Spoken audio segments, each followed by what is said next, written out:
Earning a bachelor's degree in crop science from Cal Poly, Greg Weegis returned to his family's Bakersfield, California farm in 1999 with ideas and ambition.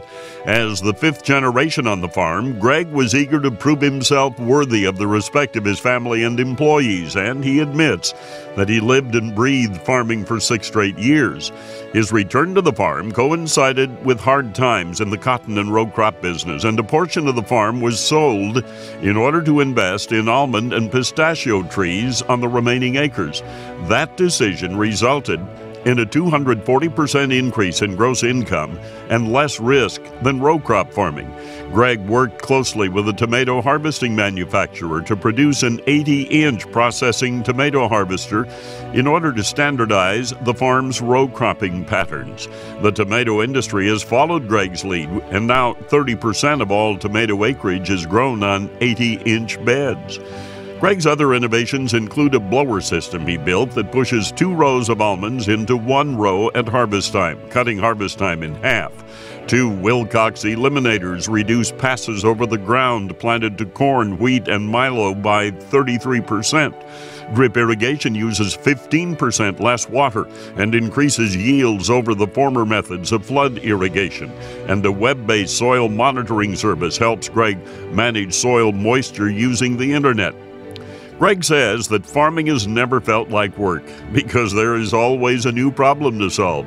He has plenty of opportunities to solve problems while managing the 17,600-acre farm that employs 50 people. He's also focused on growing 2 additional ag businesses, an irrigation-powered assets and pump company and a GPS tracking business. Greg's wife, Gina, helps him balance his work with his family life. Gina has a master's degree in education and spent 8 years as an elementary school teacher before becoming the stay-at-home mother of their 2 children, Sydney, 7, and Kate, 4.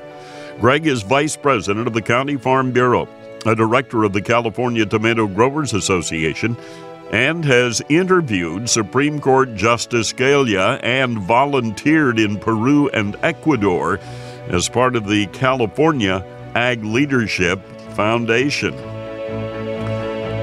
Russell Holmberg earned his first paycheck the summer after 4th grade. He picked enough blueberries at 35 cents a pint to buy his own tent for Boy Scouts, and then realized he had a desire to carry on his family's tradition of farming near Gales Ferry, Connecticut.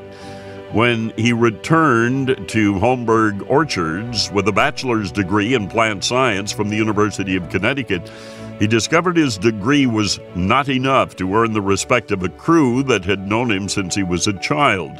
Along with his parents and sister, he consulted with outreach services to strengthen his ability to manage employees and to build a strong farm and solid business that he hopes to pass on to the 5th generation.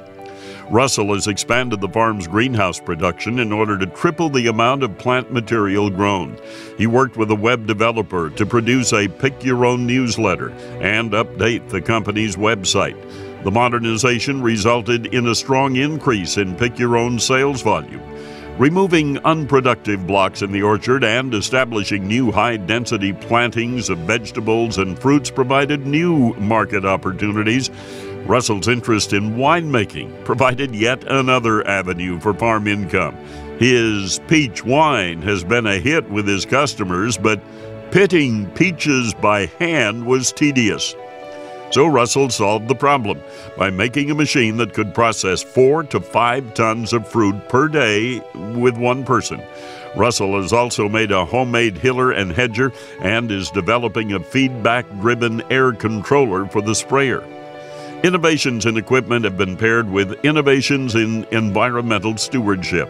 Russell has been participating in the EQIP and CSP programs and has also worked with the University Extension Service developing integrated pest management techniques.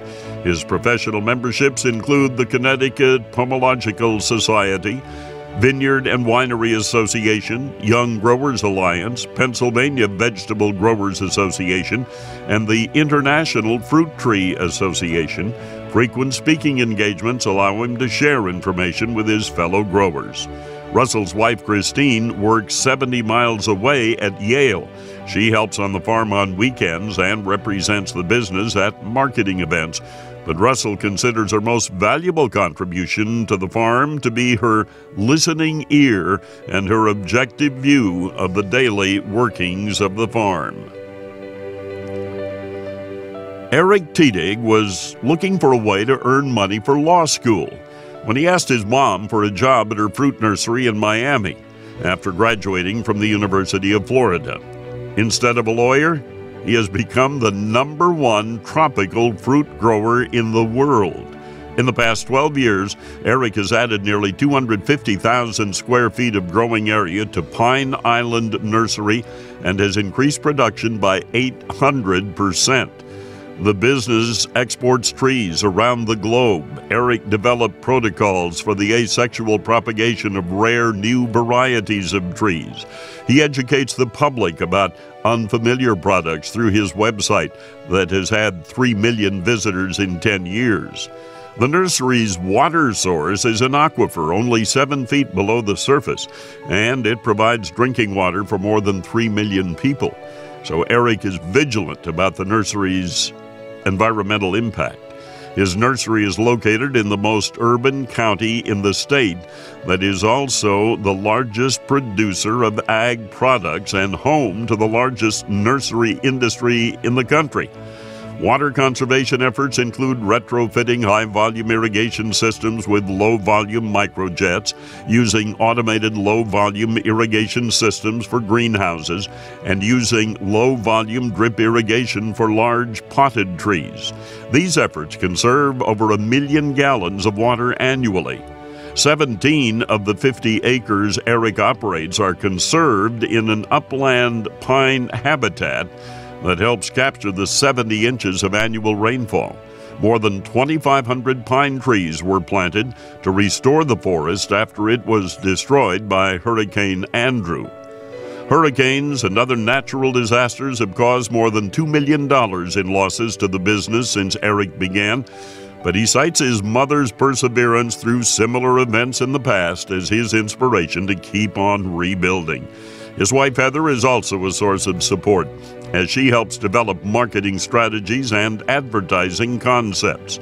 A former teacher and sales representative for the nursery, Heather's priority is now raising the couple's 2 children, 4-year-old Ricky and 3-year-old Tommy.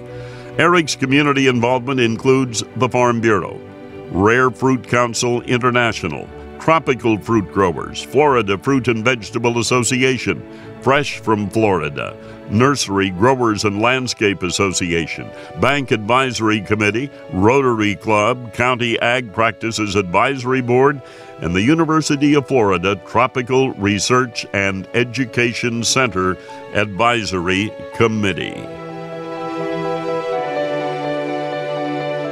Jason Smith is a 4th-generation farmer from Rocky Ford, Georgia, where he grew up with a family who fostered his interest in agriculture, and by the time he was in high school, he knew his future was in farming.